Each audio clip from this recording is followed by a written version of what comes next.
सदर कुल हिंद मजलिस इत्तेहादुल मुस्लिमीन व रुकने पार्लियामेंट हैदराबाद बैरिस्टर असदुद्दीन ओवैसी ने मुखालिफ मजलिस सियासी जमातों को अमलन इंतखाबी चैलेंज करते हुए कहा कि मजलिस इलेक्शन की तैयारी नहीं करती बल्कि हर दिन अवाम के दरमियान रहती हैं और इससे नताइज की फिक्र नहीं होती है। उन्होंने कहा कि बाज लोगों को इंतखाबात के वक्त अपनी सियासी जिंदगी का एहसास होता है, लेकिन इंतखाबात के बाद गरीब अवाम के आंसू भी नहीं पहुंचते। मजलिस और उनमें इतना ही फर्क है। सदर मजलिस बैरिस्टर असदुद्दीन ओवैसी ईदगाह बिलाली मासिफ टैंक पर मुनक़िदा एक जलसे आम से खिताब कर रहे थे जो यौम कौमी एकजहती के ज़िमन में मुनक़्क़द किया गया था। क़ाबिल-ए-अज़ीज़ दरगाह यूसुफ़ैन से एक बाइक रैली मुनज़्ज़म की गई जिसमें मजलिसी क़ायदीन बशमूल बैरिस्टर असदुद्दीन ओवैसी, मजलिसी अरकान असेंबली जाफर हुसैन मेराज, मौज़म खान, अहमद बलाला, अहमद पाशा क़ादरी के अलावा वारिस पठान और दीगर मौजूद थे। असदुद्दीन ओवैसी ने कहा कि हैदराबाद का इंज़िमाम बगैर खून बहाए हो सकता था, लेकिन उस वक्त के हुक्मरानों की गलती थी। अगर इंज़िमाम और पुलिस एक्शन के हालात का जायजा लेना हो तो सुंदरलाल की रिपोर्ट पढ़नी होगी। काजी अब्दुल गफ्फार और सुंदरलाल ने पंडित नेहरू की हिदायत पर हैदराबाद का दौरा किया और अपनी रिपोर्ट पेश की, जिसमें कहा कि एक रजाकार के कसूर पर 100 मुसलमानों को तहे तेग किया गया। पंडित सुंदरलाल की रिपोर्ट पंडित नेहरू और मौजूदा वजीर दाखिला अमित शाह के झूठ को आश्कार करता है। हिंदू बुनकरों ने मुस्लिम बुनकरों की जान बचाई, मुस्लिम खवातीन की इस्मत बचाने का भी उस वक्त हिंदू भाइयों ने काम किया, ये पंडित सुंदरलाल की रिपोर्ट कहती है। इस रिपोर्ट में यह भी कहा गया है कि उस वक्त 20,000 से ज्यादा मुसलमानों का कत्लेआम हुआ। उन्होंने इस बात से इनकार करने वालों से पार्लियामेंट में इंदिरा गांधी के उस बयान की याद दिलाई जिसमें उन्होंने कहा था कि वो सुंदरलाल रिपोर्ट पेश कर सकती हैं क्योंकि ये मुल्क के मुफाद में नहीं है। उन्होंने निजाम हुकूमत की मजहबी रवादारी और अवामी बहबूद के इकदाम का तस्करा किया, आबी ज़खायर और एयरपोर्ट वगैरह जैसे कारनामों की याद दहानी कराई। तालीमी और तिब्बी शोबे में भी निजाम की खिदमात को खिराज तहसीन पेश करते हुए उन्होंने कहा कि वो एक दूर अंदेश हुक्मरान थे। मजलिस को रजाकार कहने वाली बीजेपी और कांग्रेस को तनकीद का निशाना बनाते हुए उन्होंने कहा कि तेलंगाना में बीजेपी की बंडी में पंक्चर हो गया है। सदर मजलिस ने वज़ीर आला KCR की ज़ेर क़यादत हुकूमत के अक़लियती अक़ामती तालीमी इदारों की कारकर्दगी की सताइश की। उन्होंने कहा कि जो रजाकार थे वो पाकिस्तान चले गए और जो वफादार हैं अपने हक की लड़ाई लड़ रहे हैं। तुम कितना भी जुल्म कर लो, तुम्हारी जेलें कम पड़ जाएंगी, बंदूक की गोलियां कम पड़ जाएंगी, लेकिन तुम्हारे जुल्म के आगे हम अपनी हुब्बुल वतनी से मुंह नहीं मोड़ेंगे।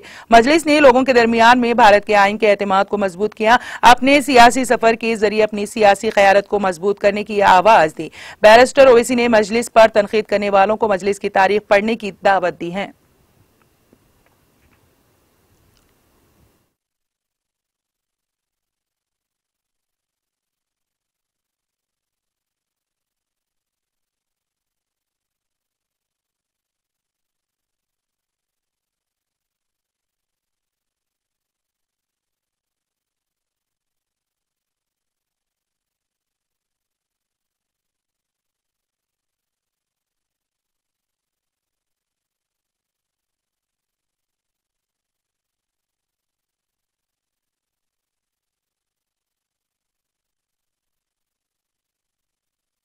खलीफा हुआ, मैंने उसको भी बुलाया और मुसलमानों को भी बुला कर कहा कि लो मजलिस तुमको 1-1 लाख रुपए देती है, अपनी तालीम को जारी रखो। आप भी करना था ना। नहीं, मजलिस को गाली देंगे, बीजेपी भी मजलिस को गाली, कांग्रेस भी मजलिस को गाली। इन दोनों के लिए मजलिस तकलीफ का बाइस बनी हुई है। मेरे अजीज दोस्तों और बुजुर्गों, मजलिस इत्तेहादुल मुस्लिमीन को हमारे बुजुर्गों ने अपने खून पसीनों से सींचा। इस राह में हमारे बुजुर्गों ने बड़े मसाइब और मुश्किलात को उठाया और इंशाअल्लाह ताला मुस्तकबिल में भी हम मसाइब और मुश्किलात को उठाएंगे। मगर मजलिस पर तनकीद करना, मजलिस पर इल्जामात लगाना कोई नई बात नहीं है। अब्दुल वाहिद ओवैसी पर भी इल्जाम लगा था, मगर अब्दुल वाहिद ओवैसी ने लड़कर दारुस्सलाम का मुकदमा जीता। दारुस्सलाम आज आपका है, मेरा नहीं है। दारुस्सलाम सुबह क़यामत तक अवाम का रहेगा। सालारे मिल्लत ने अपनी सियासी हिकमत के जरिए, अपनी दूरअंदेशी के जरिए मेडिकल इंजीनियरिंग कॉलेज का क़याम अमल में लाया। ये आपका है, मेरा नहीं है। ये आपकी अमानत है, यह आपके इत्तेहाद की निशानी है, यह आपकी ताकत की निशानी है, यह आपकी बेबाकी की निशानी है। जिससे ये तमाम लोग नफरत करते हैं कि कौन है वो लोग जो इस तरह का काम करते आ रहे हैं और कौम को और गरीबों को, दलितों को मजबूत कर रहे हैं। इसीलिए मजलिस से दुश्मनी है, इसीलिए मजलिस पर इल्जामात लगाते हैं।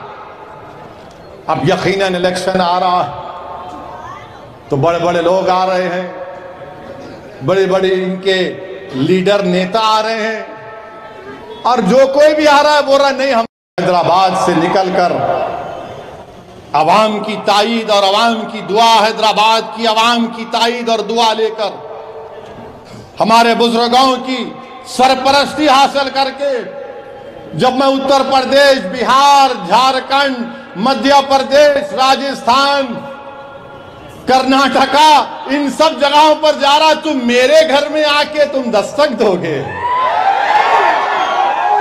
आओ आओ भाई आओ। जब मैं इतनी दूर जाकर संविधान और बाबा साहेब अंबेडकर का नाम लेता हूं तो आप भी आओ, कौन रोक रहा आपको? आइए, हम ठहरे हुए हैं यहां पर। किस किस को बुलाना चाह रहे, बुलाओ आप। मुझे बड़ी बेचैनी से मुकाबले का इंतजार है। जब हम दूर दूर मुकामात पर जाकर मुकाबला करते हैं, जब हमारी गाड़ी पर गोलियां चलाई गई तब भी हम पीछे नहीं हटे, तो तुम्हारे झूठे इल्जामात हमारे पैरों की धूल पे कुछ नहीं कर सकते। सुनिए मेरे अजीज दोस्तों और बुजुर्गों, मैं तो इंतजार कर रहा हूं कि इलेक्शन का बुगल बज जाए। अब नहीं मालूम, मुख्तलिफ ख्यासारियां हैं कि प्राइम मिनिस्टर मिला के कराते या नहीं मिलके करते, नहीं मालूम। ये प्राइम मिनिस्टर मिलके कोई काम कर ही नहीं सकते, इन्हों अकेले ही रहते हो, मिलके नहीं होता, अकेले ही होता। अब कब होता नहीं मालूम, जब भी होता हम तैयार हैं, हम तैयार हैं, क्योंकि मजलिस इलेक्शन की तैयारी नहीं करती। मजलिस इलेक्शन के नतीजे के बाद से अवाम की काम करती है, अवाम का काम करती है। दारुस्सलाम में